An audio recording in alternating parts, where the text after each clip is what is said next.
British Airways, so that's fine. Just 10 minutes. All right, thank you guys. We're still waiting for some people to come in, and thank you.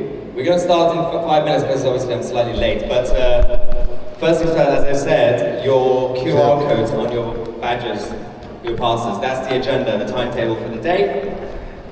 But it's interesting because we Here we are at the New Media Conference. Friends here. And they were asking questions, what is the point of this? Why are we doing this? Well, I'll tell you a story. In 1971, there was a young academic called Klaus Schwab. I haven't even started yet. Before the World Economic Forum, we had the European Management Forum.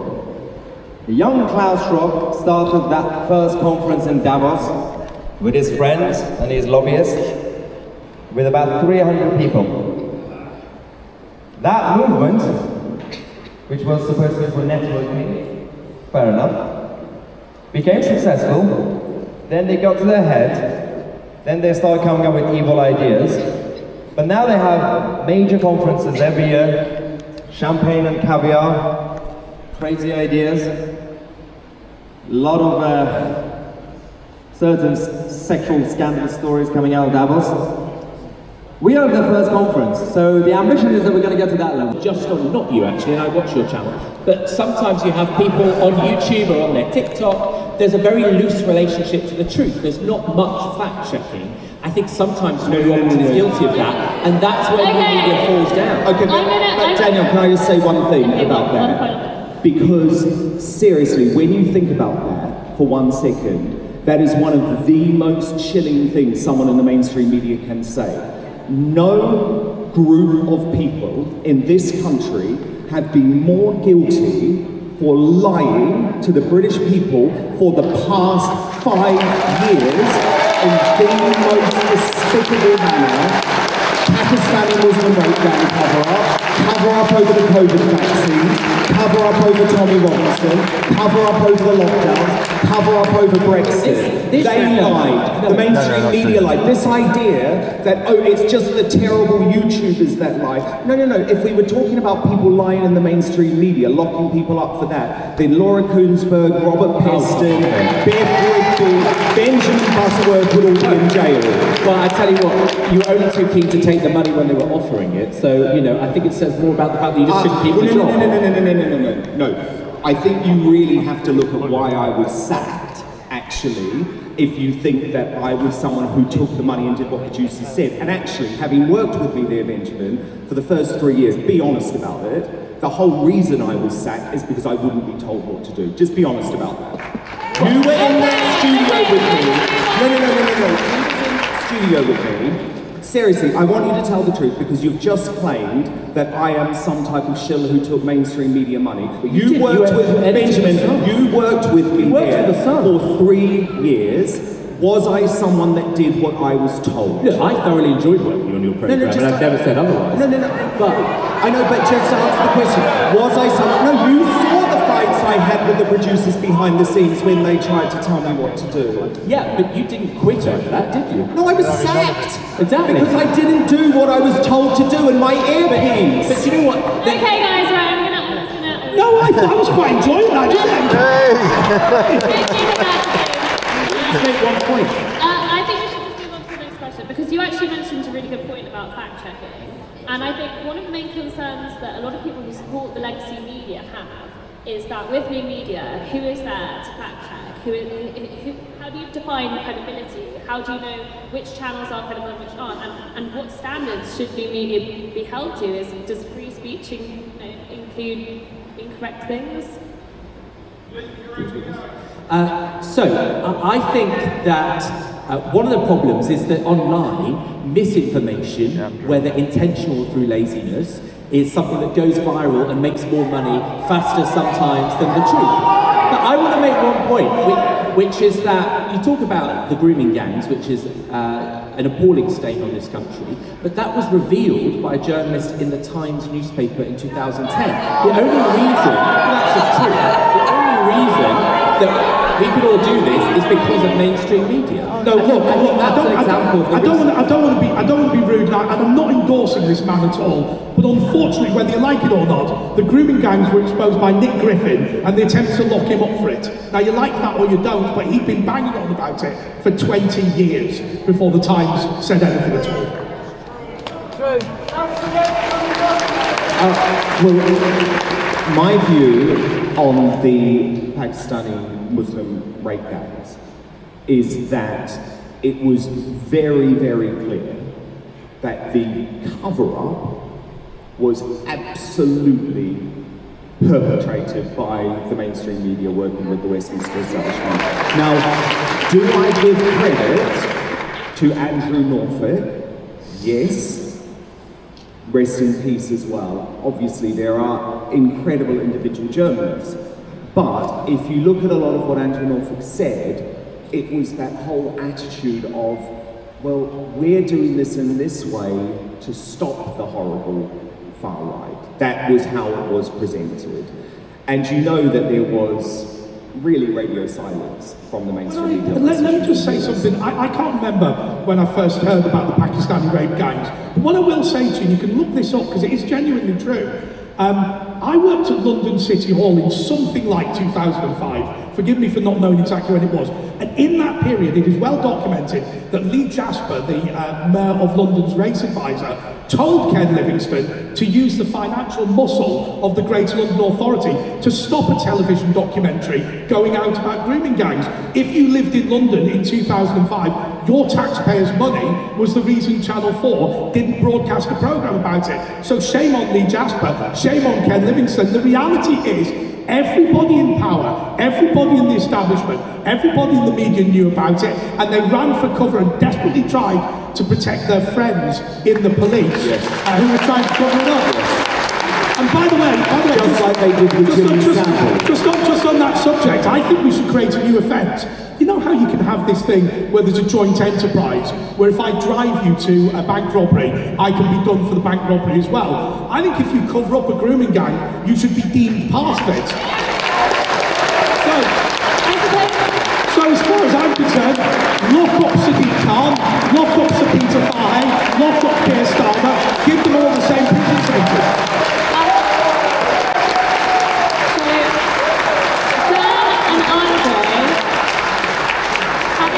Both of you have previously, used to work in the legacy. You asked me to explain. You asked me. I told you I'm an entity journalist, so I looked into this. You asked me to explain. I spoke with my contacts. I did everything. I did my due diligence, and I asked you to come on. You never asked. No. You're lying. And then you tried to silence me. This is very important for you, Dan, because you don't like people being silenced. Now, what did you say on Twitter just a couple of days ago? Andrew. You asked me, do you want me to explain what happened? I have all you did for about 15 minutes and said nothing. Right, I want you to explain what you said on Twitter a couple of days ago for your huge audience on Twitter and YouTube. Do you want to repeat the claims you made about me? Absolutely. I want the audience to ask. He has asked me to explain what this dude has done this week is delete a whole load of videos so that you can't see the truth about how he covered how he covered my exit from GB News. See, he's lying again. He said that Lawrence Fox. This man is a liar. I can say, well, he's lying to you because I deleted those videos 2 years ago. The video when on you X. said to me you would. The video on X this week you deleted. Oh, so one video. You sent many videos. And the video on X, by the way, just so you cannot trust this man, he is a grifter. He's turned to the right for money. So me, Patrick, a whole list of us, aren't there? The video on X said that Lawrence Fox and what he said to me, what he said to me on GB News that night was a danger to society. It was a half an hour long video where he celebrated my suspension. That was defending you, Dan. No, it wasn't, Andrew. I said you shouldn't have been fired for that. You were obviously fired for other things. Why did you delete it? Because you threatened legal action. No, this week. Because I don't have the funds to defend myself. This week. And by the way, an NTCJ journalist, the first thing they are asked to do if you're dealing with a story is you don't just believe someone who's put a whole load of lies up, you come to the person. Andrew Gold spent 3 months attacking me based on the lies of someone called Peter Jukes on Byline Times. Dan, last and one. it showed his true colours, and what he has done is now turned to the right to grift because Dan, he thinks we are speak. stupid. Dan, I've let you And speak. it was disgusting. And by the way, you're... Hang on a second, you asked one question. I don't know who you are and I don't care, but you've asked a question and he's answered it. Now Okay, fuck well, off. so much for free speech then, mate. I know who he is. I know who he is. And by the way, this week he repeated more lies about me from the BBC over a court case that I am gagged on. And so do not trust this man. I think to be fair, the audience were all Guys, I've offered. got a question for You Benjamin. were all asked one question each, so one Right, question. I've got a question for Benjamin. I just want to go back to your statements about how absolutely, unequivocally, Tommy Robinson should never be platformed. And you said because he's dangerous and stirs up racial hatred. Yeah, your words. Based on no evidence or facts, just a slur. And you're saying, what, are we children? That we can't hear this person? That he's so dangerous? We're grown-ups. Wouldn't it be better if that was true? If that was true, what you just said, wouldn't it be better to be platformed?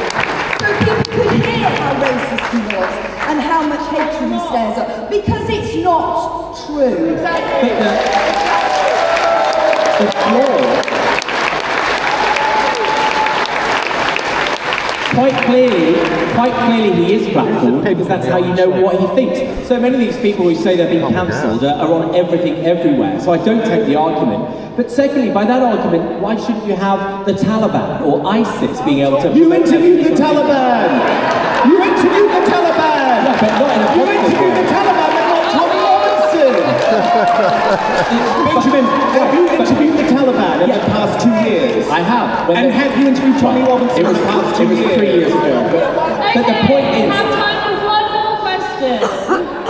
Well, I didn't make my Extraordinary. But why should you give in perpetuity someone to stir up racial hatred? And that's what he does.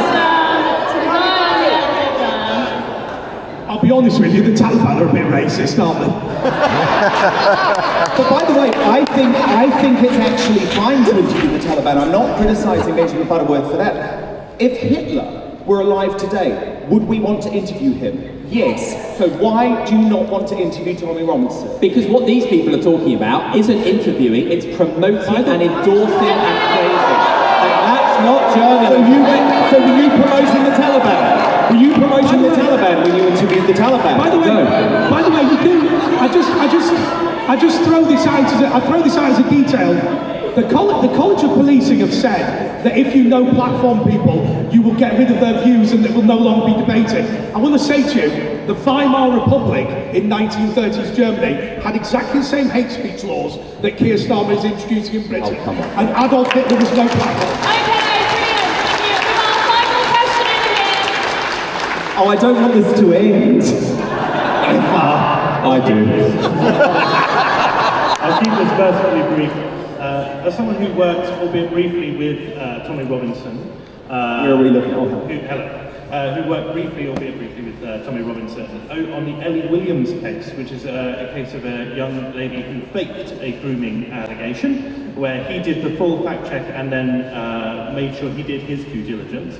I want to come back to the fact-checking side of things. We now have organisations of new media which are large enough to employ their own, essentially, fact-checking teams, and their journalists do their due diligence. So I want you to explain, Benjamin, how fact-checking from the mainstream and legacy media outlets is better or the same as independent media. Well, I can tell you in a newspaper, contrary to popular opinion, and maybe it was different 10, 20 years ago. I am very old. Dan is old enough to remember. True. But the thing is now... So you're old enough to remember 10 years ago, isn't it? It's actually really hard to get a story published in a newspaper. Now, because there's so many levels of fact-checking, of right response, of lawyers. Now actually, that's, to be frank, that's one of the problems. There can be things that are blatantly true and they won't get through because of the fear of being sued. And I think there is a nature online to be far more abrasive about it, far more spontaneous. Hang a second. Let's just be clear. The UK has some of the most stringent laws on libel and slander in the world. If the new media was so full of this dishonesty, why are these companies not being dragged into the High Court on a weekly basis and being sued? And actually, there's much more risk as an independent journalist. I mean, a man called Andrew Gold threatened to sue me just this week for telling the truth. Exactly. Yes. No. Yes. Sorry, tell me later. Great. Thank you so much, our panel. Can we have a round of Now listen, everyone. We've now got to interview my godson, Tousi. People don't know that Maya joined my faith recently and I was your godfather. I insisted. You were the only one who had a godfather. You also got told off in church by someone came to us before anything was started for baptism. It was like nothing started. And someone told him off saying, "We don't talk in church." And he was like, "That's literally what we do." No, they said it's a sin to talk in church. I went, "No, it's not." I mean, actually, if you've got my voice, you're quite used to being told off for being loud. But Maya, look, this is the first time I've been able to interview you since the last time. There we go, see what I did there. And I wanted to ask you, how did you get to where you are now? Because so many people have seen the 1 million subscribers, so many people have seen the slick operation, but I described at your 100,000 subscriber party as you as the godfather of this. But in reality, you were the pioneer, weren't you? And it'd just be interesting to know why on earth you decided to do it, apart from unemployment. Don't mention that. No, just go over that one. But why did you decide to do it? Well, that's actually quite funny because in 2019, I think, I didn't have any plans. So actually 2017, when I was a Tory, Theresa May called the snap election, and the Tories were supposed to win. I left my normal job. I took a gamble. I held one of the local candidates in Dagenham, Julie Marsons, who lost, then she became an MP later on. I was like, we're going to win that seat, I'm going to go in Parliament, political career, no idea, there's no money. We lost that election. Thanks to Sorry, there's no money in running for Parliament, so I decided to set up a social media account. No, but that's the thing, so we lost that thanks to UKIP. At the time, just about lost votes in the Tories, but so at that point I was like, we're going to have to go back to like normal jobs, just I worked in sales or whatever. But then in 2018-19, Theresa May was messing up Brexit. Everything I have today, all this, is actually thanks to Theresa May. Because she failed Brexit, so I started making random videos on YouTube. It was more like a personal diary, just want to get on my system, there's no plan. And this was the time when we all started doing it, like everyone was like making videos. No plan. And then people started watching it, because I became obsessed with like the details of the Brexit negotiations. So accidentally my channel became a Brexit channel, like Brexit update. Then COVID happened, then it became more of like a lockdown channel. Then my obviously subscribers blew up to over 100,000, and that's when I realized, okay, so I have to do something with the channel now. It's a job now. Then it just became more of a daily news channel, mostly British news. I was still primarily doing political commentary. None of this was planned until a couple of years ago, and actually especially just before October the 7th as well. It became more of I started covering global news stories because they share the same theme. Any attack on the Western civilization. What people don't realise is that Tousi TV channel has been different things at different times. Yeah. It's responded to the market. Well, the first name of the channel was just Maya Tousi, then we rebranded to Tousi TV, and I started doing the first channel that's live stream news updates. Everybody was doing podcasts and political commentary, including yourself, YouTube videos and all that. But so the channel became something that's kind of that we didn't have really. We didn't really, even now, we don't really have many new media broadcast news. And this is what I'm trying to push. One of the reasons I'm doing this and everything else is also because there's a couple of more independent, smaller kind of reporting journalists, and I want to empower them to do more. But here's, so this is the purpose of this segment is to answer a really difficult question, which is the connection between what we're doing and the election. So look, it's pretty obvious what Darren is in terms of politics, right? He's run as a council, he's the deputy leader of a county council, and he's going to succeed or not succeed in that. It's a pretty obvious trajectory. But what do you as a political figure, what impact does Tousi TV have on elections? But that's the thing, so obviously, as we said, Darren did self-sabotage, but also at a very, very bad time. When he did that, when he left GB News and joined Reform, it was during a week where Reform was in turmoil. I was like, he joined in the middle of a scandal, that was good, you survived that. But, so obviously, that's kind of more of a party political person who also does media, which is actually good and needed. Someone like Jack. There's one thing that Darren won't say, or maybe will, because I think he's far too polite. But one of the things I think that we've all found is that if you support a particular political party, unlike the Daily Mail, unlike the Guardian, unlike ITV, that political party will phone you, or phone me, or potentially phone Jack, and say, why are you not being slavishly loyal to our leader? And actually, there's just a really unrealistic view from the political parties that feel that we have to be propagandists. Well, yes, and this is where, again, there's a need for every different type. But I'm happy with where I am, because obviously I was part of political before. A few years ago I was a Tory, but I was open about it. So I remember back in the day, I even like promoted Boris Johnson in 2019. Then I started seeing the problem with that for me, because obviously when Boris was failing, I had to call it out. Then obviously Boris loyalists were not happy. Then obviously by my friendship with Reform, Nigel Farage and others as well, and Richard Tice, recent times since the last election, when I then called out some of the stuff, or just reported, I got criticised. But I continued. Well, let's just go across the hallway. So we go down the stairs and then back up the other side.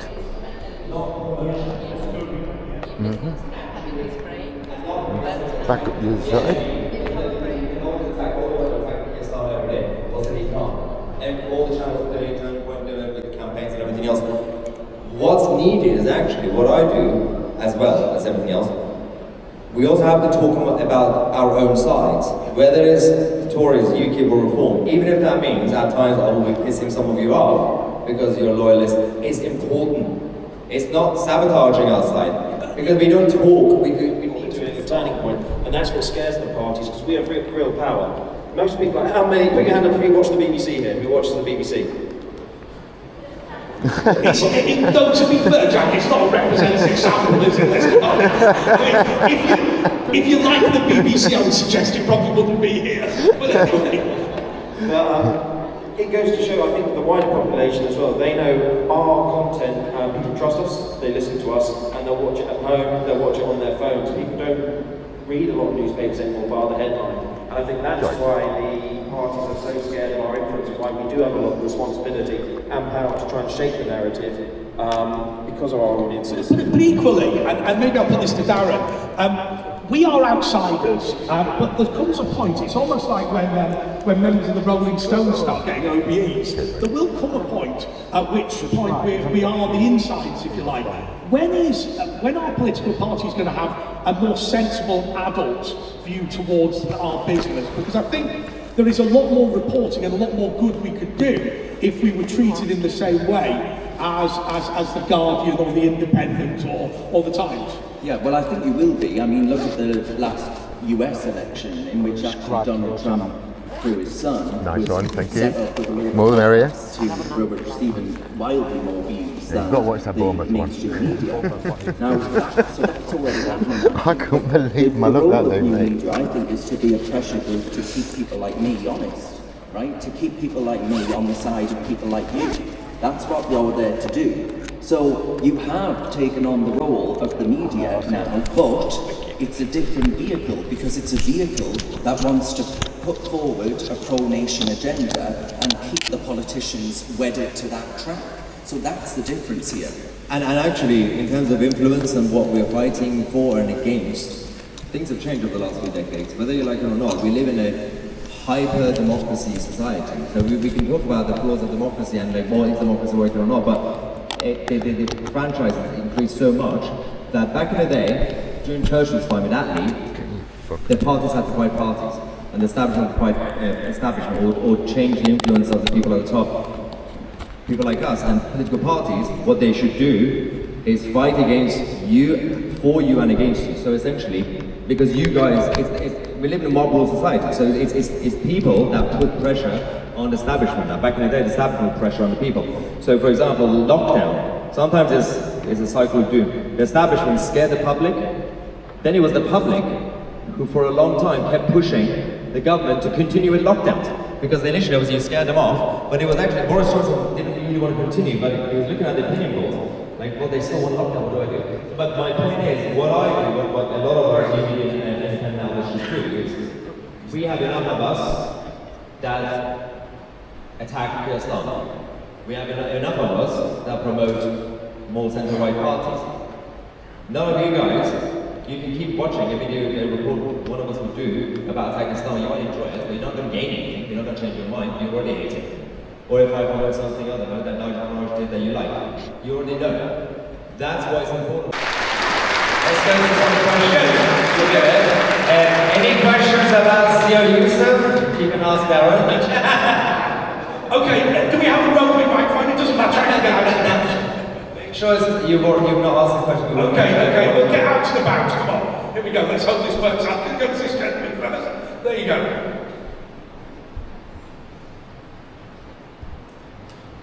I think that what you're saying, can you mobilise voters through new media, is very much germane to what you just said. You can only lie once. The problem is, the reason that you're here, the reason that new media is here, is that you and the traditional media are all in the same business, which is selling truth. And the problem is that if you're in the business of selling cheese and you sell bad cheese, nobody will buy from you anymore because they remember the cheese they sold. And you're in the same position. You're in a position where at the moment you're fresh and new and people are waiting to see whether or not you're going to lie to them the way that the previous ones did. And I think the question I would ask you most of all is how, I mean, you say you want to mobilise through, or can you mobilise voters through media? How are you going to keep that truth? I mean, I think I particularly like the fact you said about criticising both sides. But my son is. We post it, he gets a million views. And actually, that's the thing, we're giving you access to more information so you guys can make your mind up. We don't edit the videos, we put them out as we find them, and it's for you guys to make up your opinion from there. The news are the ones where they try and push the agenda as such that they want to say, whereas all we do is give you the tools you need to form your own opinion. And I think actually, the proliferation of truth is something that I think is happening more frequently because of these outlets, right? With the grooming gang scandal, for example, or the rape gang scandal. We wouldn't have been able to talk about those issues had it not been for platforms such as X, right? To be able to actually discuss them. I mean, Maya mentioned YouTube there and Ofcom. Even criticising net zero, because net zero is in law, is seen as a fact, gospel, that you cannot challenge. Well, I, for one, am not willing to see my residents made colder and poorer because some teenage truant has decided that the world's going to end tomorrow. You know, I'm not in the business of that. So the proliferation of truth is so very important, and fighting for that. Now, we've got a real fight on our hands because the hapless Tories, with their Online Safety Act, Stephen's obviously going to talk about shortly, but it's put us in a really precarious position as far as censorship of that truth is concerned, because it has started to proliferate so very heavily, and it's beautiful to see to me. In all of this with the media, what does victory look like? What's the winning and what's the win? I think we're starting to see the beginning of a victory at the moment, and you see that the widespread protests surrounding the hotels. Middle England is waking up, so historically with protests around hotels you get maybe 20-30 people, they'd be castigated as far right. I brought a protest in Waterloo 2 weeks ago, we had thousands of people turn up and they shut the migrant flat down. So this is what victory's looking like.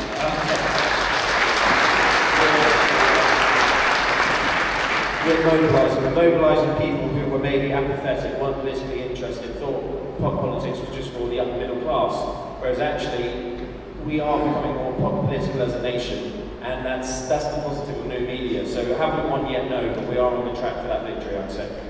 And that's a really good point. One of my residents contacted me a few weeks ago, and she said, "I've just found out that there is a family family. That's a very polite way of putting it. There are 5 fellas living next door, and I was going to say they'll be called Tom, Dick, and Harry. I very much doubt their names are Tom, Dick, or Harry. But you get the point. She called me up and she said, "Look, Darren, I'm absolutely terrified. What are you going to do about it?" So we held a meeting with the police in which the police were told that one, the community felt like they weren't safe for obvious reasons. A woman finding out she's got 5 foreign fellas moving in next door, and also that actually the residents of that property themselves wouldn't be safe. And whilst I would never ever endorse the kind of, I think some of the violence as far as lighting things on fire and all the rest of it, I don't ever support anything like that. But what I do support is people making their voices heard and saying that they will not tolerate this kind of injustice being perpetrated upon them in the name of so-called multiculturalism, diversity and tolerance. There is nothing tolerant about allowing people to suffer the injustice of sexual assault and all these other things. So victory to me looks like people finding their voice and finding their ability to demonstrate. Well, yeah. And I look from a different angle. So that's the people side brilliantly covered what victory looks like, at least in terms of the business model and where mainstream media is going to be, or new media.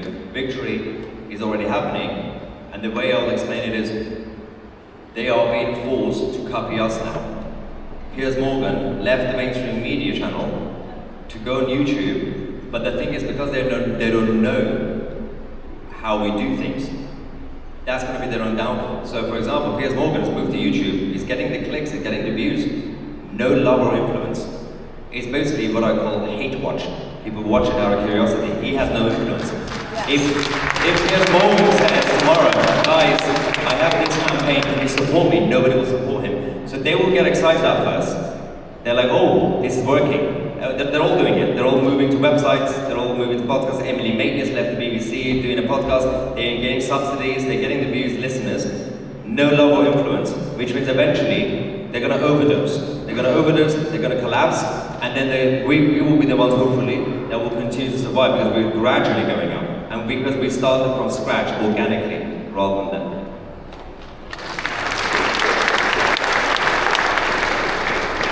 Hi, I came up from Devon today just because I'm so thankful that you all exist.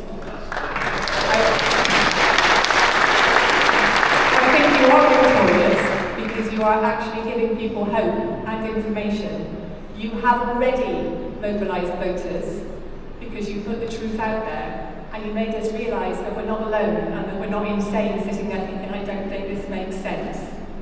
But my concern is, I was on, AI is definitely becoming bigger and bigger, and I was on AI yesterday and I was just trying to get some statistics, and what came through on AI was, far right this, far right that. I was thinking, okay, please explain why you think that's far right. And the chat was coming back with all the sources, and it was all the mainstream media, which is another reason why you guys are so important, because you are the opposite of that, and you are the fight back against those being the only sources that are out there. But my concern is, the more I learn about AI, the more I realise that, you know how the left wing pile onto people, and they were using bots, and they were using mass email campaigns. As AI becomes more sophisticated and the people using it get more aware of what can be done, they're going to do that on steroids. And there's nothing Let them, they'll be a fight back. Our side has to also make sure we do that. Okay, let's see what other questions. I mean, are you not worried about that? Because I mean, this is a very important point, Maya, that actually AI is a database, fundamentally a sophisticated database. If what is fed in is all this, Maya Tousi's a Nazi or Jack Ross is far right, that's all it will spew out. Yeah, but with humanity, there was an action and a reaction, and people will then start questioning it, and it will be fine. Everything will be fine. We'll be fine. I just wanted to say, for about 20 years now, I've seen what was going on, and I've been really frustrated. I was told when I was 12, when the plan was for the West, by a friend of mine, an Asian friend of mine, a Muslim friend of mine, from China and Manchester. And it's only one day, when there was enough of them, they'd stand up and they'd say, oh look, well that's Simon basically now. I've been watching it happen, and I've been more and more, I've become increasingly more frustrated as the years have gone by. Nobody seems to see it, but I saw it, and then Tommy started talking, and other people started to see it. I started turning up at rallies and seeing, usually become a voice for the people. You're saying the things that I'm saying, or that I'm thinking. I'm watching I stopped watching mainstream 10, 15 years ago, because they no longer represented me. Yeah. And I think that's the difference between us. Yeah. This feels more like an underground thing than a mainstream thing. Yeah, and just to add to that, because actually it goes back to the AI thing. Both the rise of new media and AI will be eventually, shortly, destroy certain false narratives, including Islam, and certain other things. Because things will come out eventually. It's just the beginning of challenging toxic ideas. Any sort of radical idea, it will actually be factually challenged. All this fight you mentioned is only just started. Like 20 years ago, there was only a few people who were talking about these things, and maybe they weren't doing it in a more eloquent, academic way. And then people like Douglas Murray came, slightly more eloquent and academic. But this is now the time for people to get the information, make up their own mind. Surely, I just want to put this to you, and maybe Darren can start first, and then the others can ask this. I think what this gentleman said is a fair point. I believe that the fact that the country is going wrong, if we suppress debate about it, discussion about it, that pressure will build and build and build. Why is it that the establishment look at something like uncontrolled immigration and think to themselves, the number one thing we should do is stop people talking about how bad it is, rather than actually fix the problem? Yeah, that's a very good question. The Islamophobia laws as well, bringing the definition of hate around Islamophobia and speech around Islam. It's really dangerous at a time when, if you consider the Batley Grammar School teacher is still in hiding for showing a cartoon. You know, what you actually do is give credence to those who do want to shut down speech and debate in certain areas. And I think actually I was walking around, Tousi will know this, I was walking around Soho. I've had a pint or two in Soho in my time, I'm not sure I'm scared to admit it. And some fella walks up to me and he says, Butterworth. Or two. And this fella walks up to me and he says, if you talk about Islam again, I'll make the streets of London unsafe for you. I reported that, but the police absolutely sod all got done about it. But actually what Angela Rayner and others are doing is giving license to those people to say that to people like me.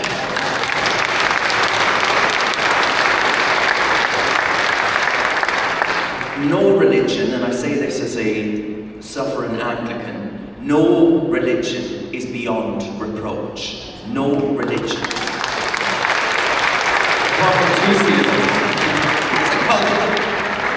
Right, I did give the lady the microphone, so we will have this one final question. That segued quite neatly into what I was going to say, actually. I'm a Christian, and about 25 years ago I noticed that the BBC particularly was very anti-Christian. And as I was bringing up 4 children at the time, I got rid of my TV 25 years ago because I didn't want it undermining how I was bringing my children up and my values. And then we went on to internet, so I got all my news from the internet. I would say that a lot of people in churches are still asleep, are still watching the BBC. They're very left-wing and they don't realise it. And also a lot of older people that can't really access the internet. They're not seeing the alternative new media, they're not seeing it because they're all still trusting the BBC. They've still got their licenses and everything. But on the point of voters, one person I have started to watch is Roger Mia, and he's done quite a lot. One particular thing he was talking about was how the Pakistani towns and cities, in the north particularly. And they've got drug gangs, rape gangs, they control the councils. They've actually subverted democracy so that they've got people who will sell blank postal votes to the highest bidder in return for contracts, in return for favours, not being picked up by the police when they've been caught for being underage girls. And you can see that they've got a system. They work very closely with the Labour Party. I don't see that anywhere else. It's not reported anywhere else other than Rajamir. So I'm thinking if it was reported more in other new media, maybe more people would be aware of it and realise how important it is to vote. So what I've stated, Raj is actually a very good friend of mine, and at Turning Point we put a documentary together which Elon Musk actually retweeted in January, which helps the debate surrounding grooming gangs and actually the Islamist mafia which runs a lot of our towns across the country.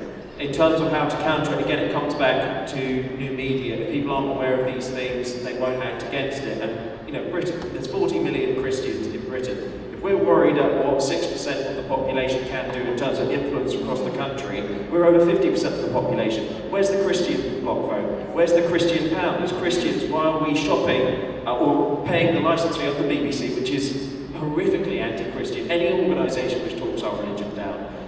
We should be writing in angry letters. I know we all support free speech, but actually, why is it Christianity is the only religion which gets tarnished by people? Why are we constantly ridiculed?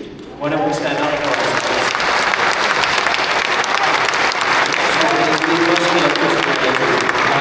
People try and paint Jesus out as if he's some socialist hippie who walks around in flip-flops, but when our faith was questioned, when you had moneylenders in the temple, what did he do? He went in and flipped the tables, and we need to remember that as Christians, to be muscular, we need to be strong.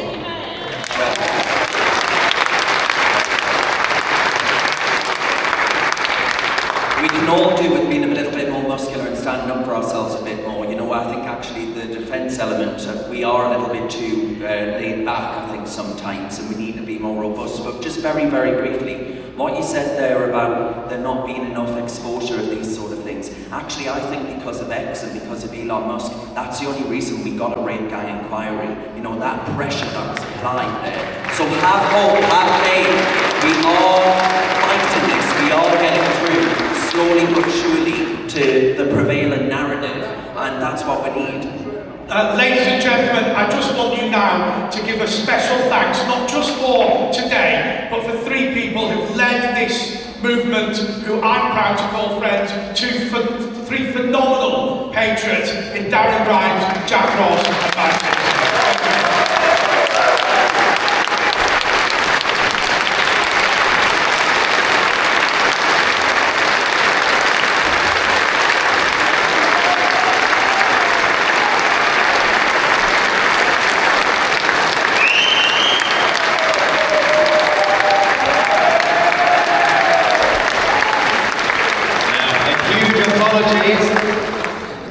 For this next panel, you're gonna have to tolerate me again. I'm still here. All right, we have with us. This is great. Thanks, Mike. We have the brilliant,